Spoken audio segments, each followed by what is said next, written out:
അങ്ങയുടെ പ്രത്യക്ഷീകരണത്തിൻ്റെ സാക്ഷിയായി അയോഗ്യയായി എന്നെ ഉയർത്തിയതിന് അമ്മയ്ക്കും ഈശോയ്ക്കും നന്ദി പറയുന്നു. എൻ്റെ പേര് പ്രതിഭ ജെയിംസ്. ഞാൻ വരുന്നത് Thrissur Meladoor infant Jesus church ഇടവകാംഗമാണ്. കൃപാസനത്തെപ്പറ്റി ഞാൻ അറിയുന്നത് ഞാൻ OET പഠിക്കുമ്പോൾ എൻ്റെ ക്ലാസ്മേറ്റ് ആയിരുന്ന കുട്ടിയാണ് എനിക്ക് ആദ്യമായിട്ട് പറഞ്ഞു തന്നത്. അതിനു മുന്നേ എനിക്കറിയാമെങ്കിലും ഞാൻ ഇവിടെ വന്നിട്ടുണ്ടെങ്കിലും എനിക്ക് ഉടമ്പടി എടുക്കാനൊന്നും തോന്നിയില്ല. ഇവിടുത്തെ തിരക്കും ബഹളമൊക്കെ കണ്ട് ഞാൻ അങ്ങനെ തന്നെ തിരിച്ചു പോകുക ചെയ്തത്.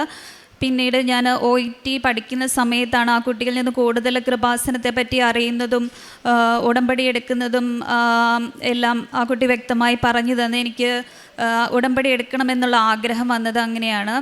അങ്ങനെ ഞാൻ ഇവിടെ വന്ന് ഉടമ്പടി എടുത്തു. OET ഞാൻ ഉടമ്പടി എടുക്കുന്നതിന് മുന്നേ ആദ്യത്തെ 2 തവണ ഞാൻ ഫെയിലായി. പിന്നെ 3ാമത്തെ തവണ ഇവിടെ വന്ന് ഹോൾ ടിക്കറ്റൊക്കെ അച്ഛനെ കാണിച്ച് അനുഗ്രഹം വാങ്ങിച്ച് അങ്ങനെയാണ് ഞാൻ പാസ്സായത്. എൻ്റെ കഴിവ് കൊണ്ടല്ല, അമ്മ മാതാവിൻ്റെയും ഈശോയുടെയും പ്രത്യേക അനുഗ്രഹം കൊണ്ട് മാത്രമാണ് എനിക്ക് പാസ്സാവാൻ പറ്റിയത്. ഞാനൊരു GNM നേഴ്സാണ്. ഞാൻ പാസ് ഔട്ടായത് 2005 അതിനുശേഷം ഞാൻ ഒത്തിരി തവണ പുറത്തേക്ക് പോകാനൊക്കെ ശ്രമിച്ചിട്ട് എനിക്ക് ഒന്നിനും പറ്റിയിട്ടില്ല. എല്ലാം തടസ്സങ്ങളായിരുന്നു. ഇവിടെ വന്ന് ഉടമ്പടിയിൽ ആയിരുന്ന സമയത്താണ് എനിക്ക് OET പാസ്സായി. അതിനുശേഷം എനിക്ക് ഒരു തടസ്സങ്ങളുണ്ടായില്ല. എനിക്ക് ഒത്തിരി ഗ്യാപ്പൊക്കെ ഉണ്ടായിരുന്നു. എന്നാലും പെട്ടെന്ന് ഇൻ്റർവ്യൂ അറ്റൻഡ് ചെയ്ത് എനിക്ക് UK ഒരു തടസ്സവും കൂടാതെ പോകാൻ പറ്റിയത് ഈശോയുടെ അമ്മയുടെയും പ്രത്യേക അനുഗ്രഹം കൊണ്ടാണ്, എൻ്റെ കഴിവ് കൊണ്ടല്ല. അതും ഒരു നല്ല ഒരു സ്ഥലത്ത്, നല്ല കംഫർട്ടബിളായിട്ടൊരു സ്ഥലത്ത് അമ്മ എനിക്ക് സെലക്ട് ചെയ്ത് തന്നു. അവിടെ ഞങ്ങളിപ്പോൾ ഫാമിലിയായിട്ട് എനിക്ക് 3 കുട്ടികളും ഹസ്ബൻഡും എല്ലാവരും അവിടെ ഉണ്ട്. ഹസ്ബൻഡും അവിടെ ജോലി കിട്ടി. അങ്ങനെ അമ്മ ഞങ്ങളുടെ ലൈഫ് സെറ്റിലാക്കി.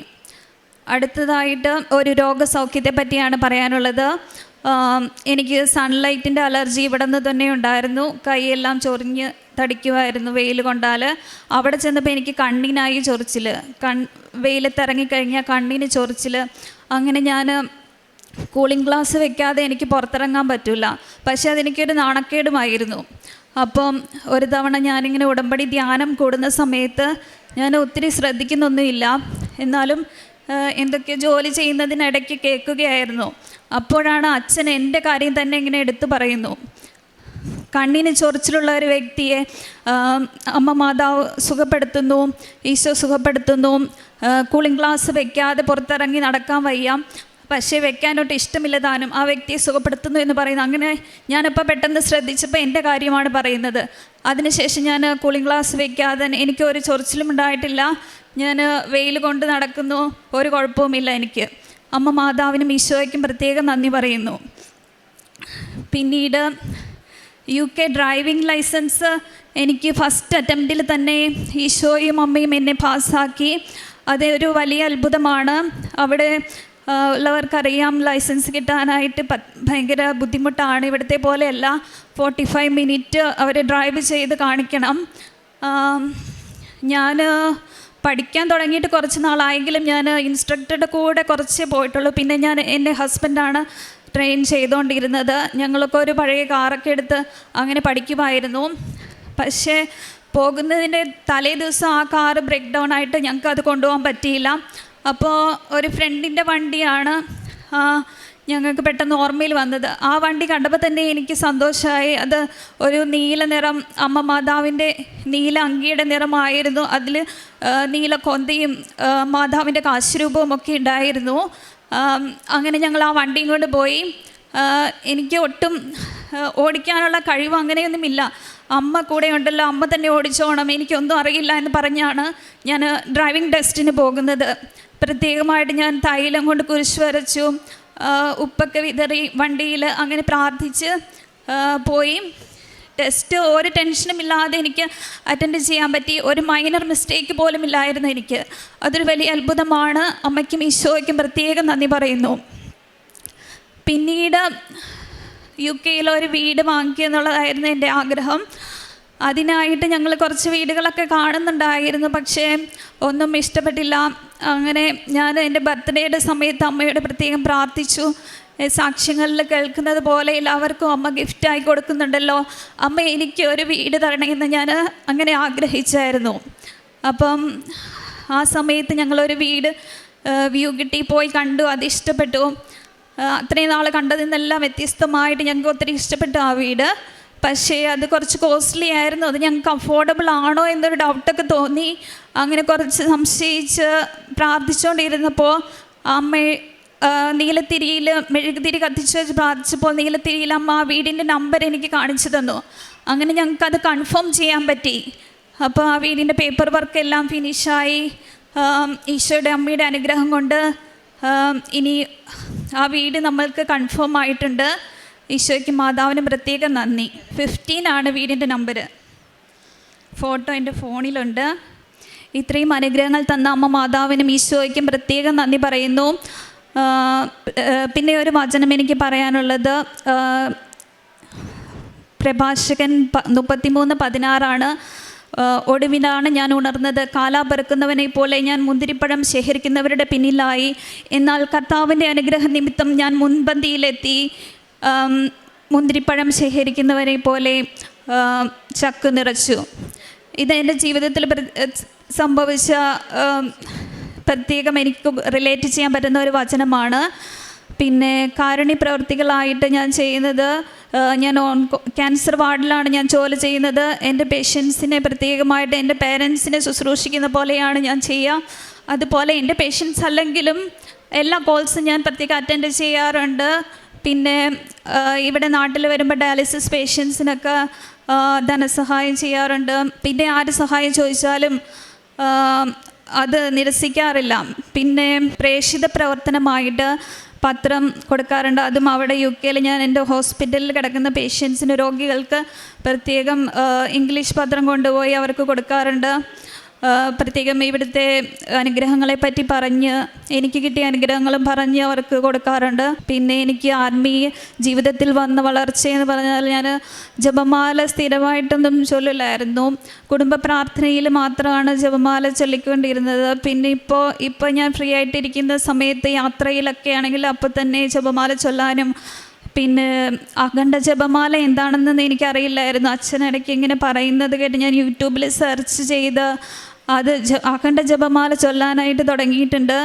അമ്മ എന്നെ അനുഗ്രഹിക്കുന്നതിനെ ഓർത്ത് എനിക്ക് നന്ദി പറയുന്നു. ബൈബിൾ വായന കുറച്ച് മടുപ്പായിരുന്നു നേരത്തെയൊക്കെ. ഇപ്പം ഓരോ വചനവും എനിക്ക് പ്രത്യേകം മനസ്സിലാക്കി തരുന്നുണ്ട്. ഈശോയും അമ്മയും പ്രത്യേകം നന്നായിട്ട് വായിക്കാൻ പറ്റുന്നുണ്ട്. ഡെയിലി ബ്രെഡ് എല്ലാ ദിവസവും രാവിലെ ഡെയിലി ബ്രെഡ് അച്ഛൻ്റെ കൂടുന്നുണ്ട്. അത് സ്റ്റാറ്റസ് ഇടുകയും ഷെയർ ചെയ്യുകയും ചെയ്യുന്നു.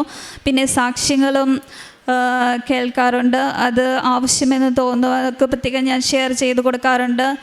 പിന്നെ കുർബാന പറ്റുന്ന ദിവസങ്ങളിലൊക്കെ അവിടെ കുർബാനയ്ക്ക് പങ്കെടുക്കാറുണ്ട്. ഈ അനുഗ്രഹങ്ങളെല്ലാം തന്ന അമ്മയ്ക്കും ഈശോയ്ക്കും 1000 നന്ദി അർപ്പിച്ചുകൊള്ളുന്നു. നാം വിളിച്ചപേക്ഷിക്കുമ്പോഴൊക്കെ നമ്മുടെ ദൈവമായ കർത്താവ് നമുക്ക് സമീപസ്ഥനായിരിക്കുന്നത് പോലെ ദൈവം ഇത്ര അടുത്തുള്ള വേറെ ഏത് ശ്രേഷ്ഠ ജനതയാണുള്ളത്?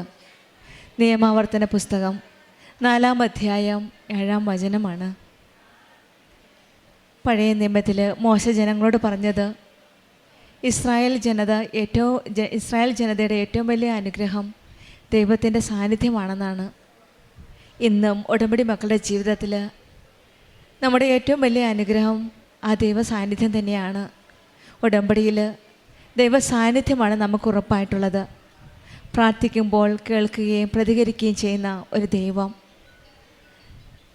കാനായിലെ വിവാഹ വിരുന്നിൽ കുടുംബത്തിൻ്റെ പ്രശ്നങ്ങൾ ഈശോയുടെ അടുക്കിലേക്ക് കൊണ്ടുപോയത് പരിശുദ്ധ അമ്മയാണ്.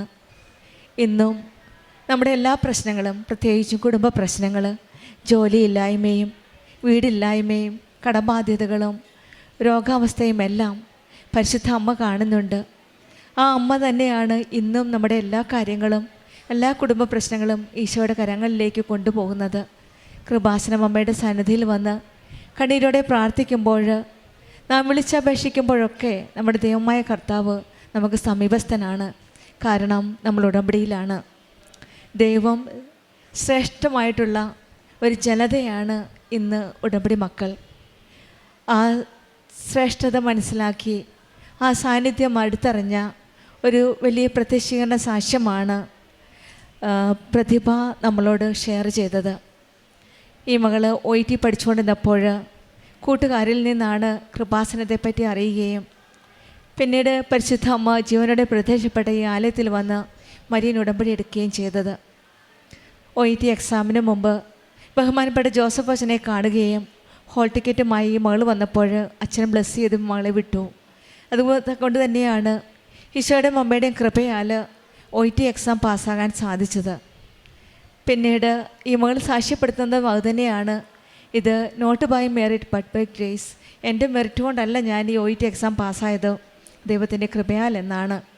ബഹുമാനപ്പെട്ട ജോസഫ് അച്ഛൻ്റെ കൈവപ്പ് ശുശ്രൂഷ വഴി ഈ മകളെ അനുഗ്രഹിച്ചതിനാലും അമ്മയുടെ ഉടമ്പടിയിൽ നിയോഗം സമർപ്പിച്ച് പ്രാർത്ഥന ഫലമായിട്ടുമാണ് ഈ മകൾക്ക് പരിശുദ്ധ അമ്മയുടെ പ്രത്യക്ഷീകരണത്തിൻ്റെ സാക്ഷിയായി ഇന്ന് സാക്ഷ്യപ്പെടുത്താൻ സാധിച്ചത്. അതുതന്നെയുമല്ല, GNF എക്സാം പാസ്സായി നഴ്സിംഗ് പഠിച്ചു. പിന്നീട് ലൈഫിലൊരു സെറ്റിൽമെൻറ്റ് ആവശ്യമാണ്. അങ്ങനെ UK പോവുകയും നല്ലൊരു ജോലി, നഴ്സായിട്ട് തന്നെ ജോലി ലഭിക്കുകയും ചെയ്തു. പിന്നീട് ഈ മകൾക്കുണ്ടായത് ഒരു രോഗസൗഖ്യമാണ്. അതായത് സൺലൈറ്റിൽ, സൂര്യപ്രകാശത്തിൽ കൂടുതൽ പ്രകാശം ശരീരത്തടിക്കുമ്പോൾ അത് വലിയൊരു അലർജിയായിട്ട് മാറുകയാണ്. എപ്പോഴും സൺഗ്ലാസ് യൂസ് ചെയ്യണം. അങ്ങനെയാണ് ഒരു ദിവസം ബഹുമാനപ്പെട്ട ജോസഫ് അച്ഛൻ്റെ ധ്യാനത്തിൽ പറഞ്ഞപ്പോൾ ഈ മകൾ പൂർണ്ണമായിട്ട് വിശ്വസിക്കുകയാണ് അത് ഞാൻ തന്നെയാണെന്ന്. അങ്ങനെ അച്ഛൻ്റെ ധ്യാന സമയത്ത് പറഞ്ഞതുപോലെ തന്നെ ഒരു മകൾക്ക് രോഗസൗഖ്യം ലഭിക്കുക, അതായത് സൺലൈറ്റിൻ്റെ അലർജിയുണ്ട്. ആ അലർജിയിൽ ഈ മകളിൽ അച്ഛൻ പ്രാർത്ഥിച്ചതിൻ്റെ ഫലമായിട്ട് അച്ഛൻ ഈ മകളെപ്പറ്റി പറയുകയാണ്, സൺലൈറ്റ് അലർജി കാരണം ഗ്ലാസ് വയ്ക്കാനായിട്ട് ഇഷ്ടമില്ലാത്ത ഒരു മകളെ ഈശോയും അമ്മയും സുഖപ്പെടുത്തുന്നതായിട്ടാണ് അച്ഛൻ ധ്യാനത്തിൽ പറഞ്ഞത്. അതുപോലെ തന്നെയാണ് ഈ മകൾക്ക് ഗ്ലാസ് വയ്ക്കാനായിട്ട് ഇഷ്ടമില്ല. അങ്ങനെ ആ ദിവസം ആ ധ്യാനത്തിൻ്റെ സമയത്ത് തന്നെ ഈ മകൾക്ക് സൗഖ്യം ലഭിച്ചു എന്നാണ് മകൾ സാക്ഷ്യപ്പെടുത്തുന്നത്. ഇവിടെയും ഈശോയുടെയും അമ്മയുടെയും ഒരു വലിയ കൃപയാണ്. പല ട്രീറ്റ്മെൻറ്റ് ചെയ്തു, പക്ഷേങ്കിൽ അതൊന്നും പ്രയോജനമുണ്ടായിരുന്നില്ല, ഫലമുണ്ടായിരുന്നില്ല. പക്ഷേങ്കിൽ ഉടമ്പടിയിൽ ധ്യാന സമയത്ത് അച്ഛൻ്റെ പ്രാർത്ഥനയിൽ അച്ഛൻ പറഞ്ഞതിൻ്റെ ഫലമായിട്ട് തന്നെയാണ് അച്ഛൻ്റെ പ്രാർത്ഥനയിലൂടെ കൈവപ്പ് ശുശ്രൂഷ വഴി ഈ മകൾക്ക് രോഗസൗഖ്യം ലഭിച്ചത്. പിന്നീട് 3 കുട്ടികളുമായിട്ട് UK ഫസ്റ്റ് അറ്റംപ്റ്റിൽ തന്നെ ഈ മകൾ പറഞ്ഞതുപോലെ UK ഒരു വീട് വേണം, അതിന് വേണ്ടിയിട്ട് പ്രാർത്ഥിച്ചു. ഈശോയോടും അമ്മയോടും കൂടുതൽ പ്രാർത്ഥിച്ചതിൻ്റെ ഫലമായിട്ട് മെഴുകുതിരിയിൽ വളരെ വ്യക്തമായിട്ട് തന്നെയാണ് ഈ മകൾ, നമുക്ക് ദൂരെ നിന്ന് കാണാൻ സാധിക്കുന്നില്ല, പക്ഷേ വളരെ ക്ലിയർ ആയിട്ട് തന്നെയാണ് 15 എന്ന നമ്പർ കാണിക്കുകയും ഈ മകൾ ആ വീട് കണ്ടപ്പോൾ മകളുടെ വിചാരിച്ചു അത് ഇഷ്ടപ്പെട്ടു, പക്ഷേങ്കിൽ നമുക്കതിൻ്റെ അത് കോസ്റ്റ്ലി ആയിട്ടുള്ള ഒരു ഹൗസാണ്, അത് മേടിക്കാൻ സാധിക്കുവാണോ, എഫോർഡബിൾ ആണോ ഇല്ലയോ ഒന്ന് വിചാരിച്ച് അമ്മയോടും ഈശോയോടും പ്രാർത്ഥിക്കുകയാണ്. അതും അമ്മയുടെ മധ്യസ്ഥതയിലൂടെ ഈശോ തന്നെ വെളിപ്പെടുത്തി കൊടുത്തതാണ് മെഴുകുതിരിയിൽ 15 എന്ന നമ്പർ. ആ ഹൗസിൻ്റെ നമ്പരും 15 തന്നെയായിരുന്നു. അങ്ങനെ ആ ഹൗസ് വാങ്ങിക്കാൻ സാധിക്കുകയും അത് രജിസ്റ്റർ ചെയ്യാൻ സാധിക്കുകയും ചെയ്തു. അതും ഈ മകൾ പറഞ്ഞത് എൻ്റെ ബർത്ത്ഡേക്ക് ഒരു ഗിഫ്റ്റായിട്ടാണ് ഞാൻ പ്രാർത്ഥിച്ചതെന്നാണ്. അമ്മയുടെ എനിക്ക് ബർത്ത്ഡേക്ക് ഗിഫ്റ്റായിട്ട് ഒരു നല്ലൊരു വീട് UK തരണമെന്നാണ് പ്രാർത്ഥിച്ചത്. അതിൻ്റെ ഫലമായിട്ട് ഇതെല്ലാം കോയിൻസിഡൻ്റ് ആയിട്ട് തന്നെയാണ് മെഴുകുതിരിയിൽ 15 എന്ന അക്കം വളരെ ക്ലിയറായിട്ട് തന്നെയാണ് ഈ മകൾക്ക് കാണുവാൻ സാധിച്ച അന്ന് രാവിലത്തെ പ്രാർത്ഥനയിൽ. അതൊരു കൺഫർമേഷനായിരുന്നു. ഈശോയും അമ്മയും കൂടെയുണ്ട്, മോളെ നീ മുന്നോട്ട് പൊയ്ക്കോ, ഞാൻ നിങ്ങളുടെ കൂടെയുണ്ട്. അമ്മയുടെ ആ സാന്നിധ്യമാണ് മെഴുകുതിരിയിൽ തെളിഞ്ഞു വന്നത്. അത് ഈ മോളൊരു കൺഫ്യൂസായിട്ടിരുന്ന സമയത്ത് അത് കൺഫേം ആക്കാനായിട്ട് സാധിച്ചത് ആ മെഴുകുതിരിയിൽ കണ്ട ആ 15 എന്ന അക്കമാണ്. ഉടമ്പടി മക്കളുടെ ജീവിതത്തിൽ ഈശോയും അമ്മയുടെ സാന്നിധ്യം കൂടെയുള്ളപ്പോൾ എല്ലാം വെളിപ്പെടുത്തി കൊടുക്കുകയാണ്. ഈ ഉടമ്പടി മക്കൾ എന്താണ് ചെയ്യേണ്ടത്, ഏത് വഴിയാണ് ഞാൻ സഞ്ചരിക്കേണ്ട അമ്മയെ എന്ന് ചോദിക്കുമ്പോൾ അമ്മ തന്നെയാണ് മധ്യസ്ഥം വഹിച്ച് നമുക്ക് വേണ്ടി പ്രാർത്ഥിച്ച് ഈശോയിൽ നിന്ന് ആ വെളിപ്പെടുത്തൽ നടത്തുന്നത്. 15 എന്ന നമ്പർ കാണുകയും പിന്നീട് നമ്മൾക്ക് കൺഫേമായി ഇനി ഒന്നും ചെയ്യാനില്ല, അത് ഈ ഹൗസ് തന്നെയാണ് എനിക്ക് അമ്മ ഈശോയും തിരഞ്ഞെടുത്ത് തന്നത്, ബർത്ത്ഡേ ഗിഫ്റ്റായിട്ട് തന്നതെന്നുള്ള ഒരു പൂർണ്ണ വിശ്വാസത്തിൽ കൺഫർമേഷനായിരുന്നു. അവിടെയും ഈശോയുടെയും അമ്മയുടെ ഒരു സാന്നിധ്യമാണ്. ഉടമ്പടി മക്കളുടെ ജീവിതത്തിൽ ഈശോയുടെ അമ്മയോട് ചേർന്ന് നിൽക്കുമ്പോഴെല്ലാം വെളിപ്പെടുത്തി തരികയാണ്. പഴയ നിയമത്തിലെ ഉടമ്പടി മക്കളുടെ ജീവിതത്തിൽ കൂടെ നിന്ന ആ ദൈവം തന്നെയാണ് ഇന്നും ഉടമ്പടി മക്കളുടെ കൂടെ ആ സാന്നിധ്യം നമ്മൾക്ക് പറഞ്ഞു തരുന്നതും കൂടെ നിൽക്കുന്ന ആ ദൈവത്തിൻ്റെ സാന്നിധ്യം നമുക്ക് മനസ്സിലാക്കാൻ സാധിക്കുന്നതും. അതുപോലെ തന്നെയാണ് മകൾ പറഞ്ഞത്, ഉടമ്പടിയിൽ വന്നതിന് ശേഷം ജപമാല ചെല്ലാനും വചനം വായിക്കുവാനും ഒരു വിശ്വാസപൂർണ്ണമായ ഒരു ആത്മീയ ജീവിതത്തിലേക്കാണ് ഒരു ഉണർവ് കിട്ടിയതെന്നാണ്. ഉടമ്പടി മക്കളുടെ ജീവിതത്തിൽ ഈശോയുടെ അമ്മയുടെ സാന്നിധ്യം നമുക്ക് മനസ്സിലാക്കാൻ സാധിക്കട്ടെ എന്ന് പ്രാർത്ഥിക്കാം. നമ്മുടെ കഷ്ടതയിൽ ദൈവത്തെ വിളിക്കുവാനും വിശ്വാസത്തോടെ ഉടമ്പടി ജീവിതം, വിശ്വാസത്തിലുപരി വിശ്വസ്തതയുടെ ഉടമ്പടി ജീവിതം കൂടുതൽ തീഷ്ണതയുടെ ആത്മാർത്ഥതയെ നയിക്കുവാനുള്ള കൃപയ്ക്കായി നമുക്ക് പ്രാർത്ഥിക്കാം. ദൈവമേ, ഞാൻ വിളിക്കുമ്പോൾ അങ്ങനെക്ക് ഉത്തരം വരണമേ, അടുത്തിരിക്കണമേ എന്ന് പ്രാർത്ഥിച്ചുകൊണ്ട് നാം വിളിച്ചപേക്ഷിക്കുമ്പോഴൊക്കെ നമ്മുടെ ദൈവമായ കർത്താവ് നമുക്ക് സമീപസ്ഥനായിരിക്കുന്ന പോലെ ആ ദൈവത്തിൻ്റെ ശ്രേഷ്ഠ ജനമാകാനായിട്ടുള്ള കൃപയ്ക്കായി നമുക്ക് പ്രാർത്ഥിക്കാം. പ്രതിഭയ്ക്കും കുടുംബത്തിൽ ലഭിച്ച എല്ലാ അനുഗ്രഹങ്ങൾക്കും നമ്മൾക്ക് കരങ്ങളടിച്ച് ദൈവത്തെ മഹത്വപ്പെടുത്താം. അത്യപൂർവ ദൈവാനുഭവങ്ങൾ ഇനി നിങ്ങൾക്കും സ്വന്തം. ഈ യൂട്യൂബ് ചാനൽ ഇതുവരെ സബ്സ്ക്രൈബ് ചെയ്തിട്ടില്ലെങ്കിൽ ഇപ്പോൾ തന്നെ സബ്സ്ക്രൈബ് ചെയ്യുക. ഈ വീഡിയോ ഇപ്പോൾ തന്നെ നിങ്ങളുടെ സുഹൃത്തുക്കൾക്ക് ഷെയർ ചെയ്തുകൊണ്ട് കർത്താവിൻ്റെ പ്രേക്ഷിതരാകുക.